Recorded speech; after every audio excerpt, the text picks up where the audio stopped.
ესეთი კითხვა არის დასმული, როგორ ხდება ადამიანი, რომ ცოდვები მიეტევა? ხო, საინტერესო პრაქტიკული კითხვაა. და პასუხს თვითონვე სცემს ისააკასური.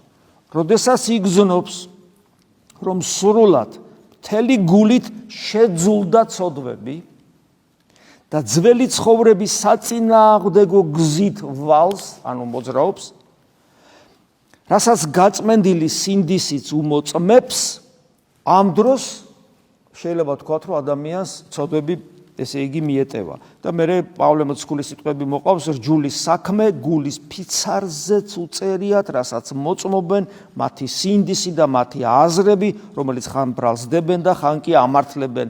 და აი როცა გამართლებს საკუთარი სინდისი და როცა გძულს ის რაც ადრე გიყვარდა, როცა ის უკვე გძულს მთელი შენი არსებით. და ცხოვრების წესი გაქვს აბსოლუტურად საწინააღმდეგო იმის, რაც ადრე იყო.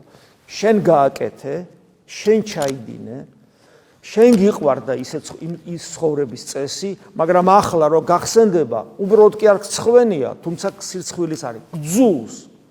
და აბსოლუტურად წარმოუდგენელია, რომ ისე იცხოვრო, იმიტომ რომ სხვა ცხოვრება გაქვს აბსოლუტურად განსხვავებული, ესე იგი სხვა ადამიანი ხარ. ამ დროს ეს ნიშნავს, რომ შენ მიტევებული გაქვს არა მარტო იურიდიულად, არამედ კურნების თვალსაზრისითაც განკურნებული ხარ აი იმ კონკრეტული ცოდვისაგან ან ცოდვებისაგან.